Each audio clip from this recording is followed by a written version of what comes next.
ये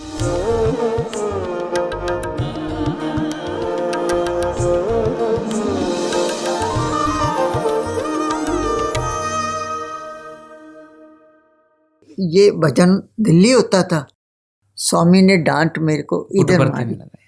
स्वामी की एंटरटेनमेंट थी मेरे को डांट मारने के लिए।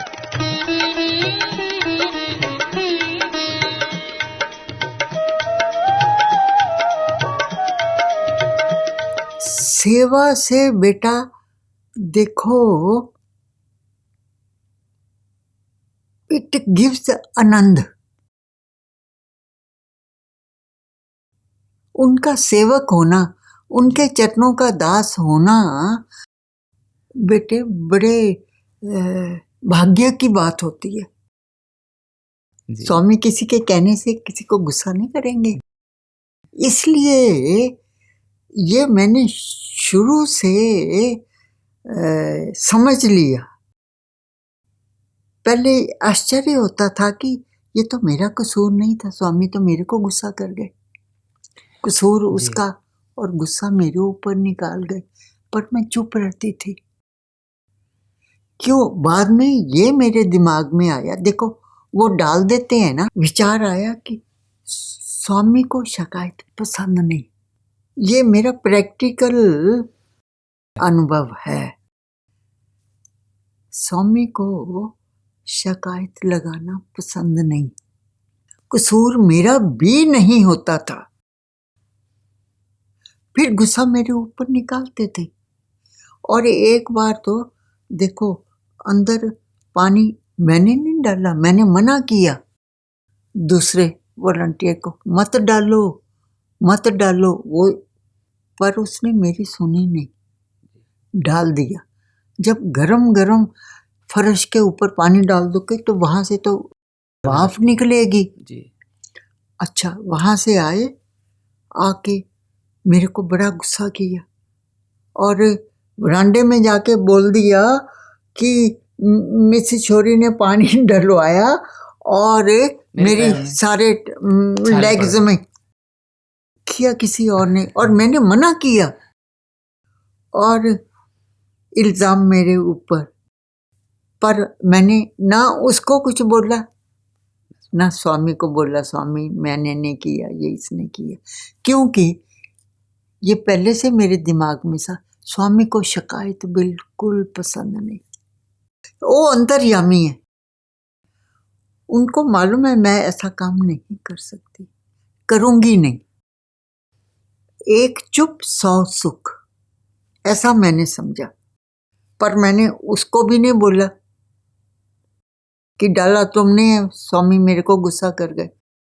अपने विचारों को कंट्रोल ही नहीं किया। वो विचार आने का फिर फायदा क्या हुआ अगर उगल दिया तो? ऐसा मैंने समझा। मेरे विचार से ऐसा ठीक। वो मेरी माँ ने दिमाग में डाला हुआ था। उन्होंने ये दिमाग में डाला हुआ था, बड़े अगर कुछ बोले ना, उनको आगे से उसी वक्त तुरंत जवाब नहीं दो, 2-4 दिन पढ़ने दो। जब वो थोड़ा आराम से बैठे फिर उनको बोल दो वो बात ऐसे नहीं थी, उसमें मेरा कसूर नहीं था।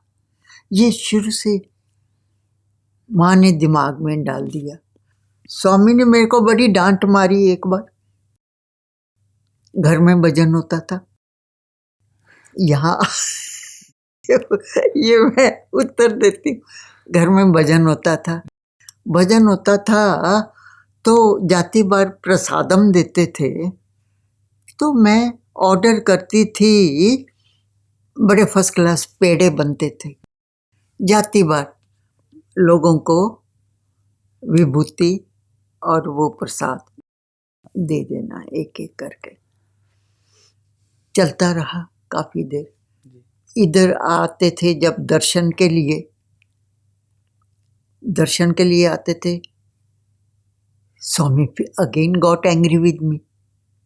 स्वामी को तो खुली छूट थी ना मेरे साथ एंग्री होने के लिए, और मैं भी उसको आशीर्वाद समझ के ले लेती थी। मेरे को बोलते घर में भजन होता कि पार्टी होती है? किसी ने बोला तो नहीं ना। ये अंतर्यामी की मैं बात बता जी रही जी हूँ। जी। घर में भजन होता है कि पार्टी होती है? और बड़े अधिकार से ऐसे डांट के मेरे को बोला। मैंने कहा स्वामी अब नेक्स्ट भजन ही होगा, परमम पवित्रम बाबा विभूतिम, उसके बाद खाली विभूति। और गर्मी है, पानी रख दो, प्यासे को पानी तो, जिसको प्यास लगी पानी तो देना नहीं, वो पानी और विभूति। ये भजन दिल्ली होता था। स्वामी ने डांट मेरे को इधर पुटपर्थी मारी। में लगा। स्वामी की एंटरटेनमेंट थी मेरे को डांट मारने के लिए।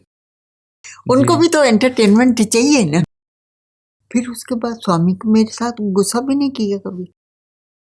बड़ा प्यार दिया, बड़ा प्यार दिया। और इतनी देखभाल की, बेटा जन्म के माँ बाप नहीं कर सकते ऐसा। अंकल गए 3 बार हॉस्पिटल देखने आए स्वामी। उनके खाने में विभूति क्रिएट करके डालना, अब ये खिलाओ इसको। मैंने खिलाया, मेरे सामने खिलाओ, खिलाया। अंकल ने खा भी लिया। स्वामी जब चले गए, uncle was angry with me. Swami के सामने तुमने मेरे को खाना क्यों खिलाया? मैंने कहा मैंने आपको खाना नहीं खिलाया, वो तो स्वामी ने मेरे को आज्ञा दी, मैंने स्वामी के भक्त को खाना खिलाया, उनकी आज्ञा का पालन किया, मैंने आपको खाना नहीं खिलाया। कहते जॉब देने में तेरा रेडी है जॉब। थोड़ा बुद्धि में आ जाए कोई चीज ऐसी, ये भी बेटा स्वामी का आभार प्रकट करना चाहिए, वही देने वाले।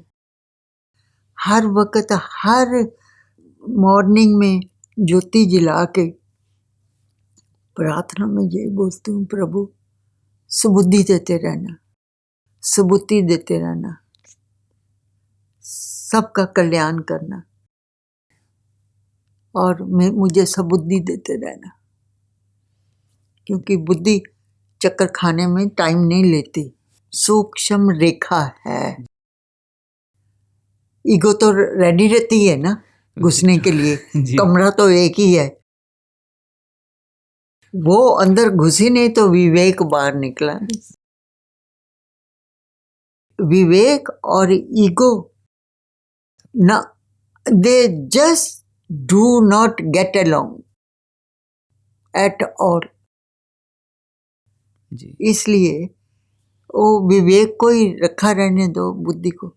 बाकी बेटा देखो जिंदगी में सिचुएशन बदलती रहती हैं। कोई सिचुएशन अपनी लाइकिंग की, कोई सिचुएशन डिसलाइकिंग की। सबको स्वीकार कर लो।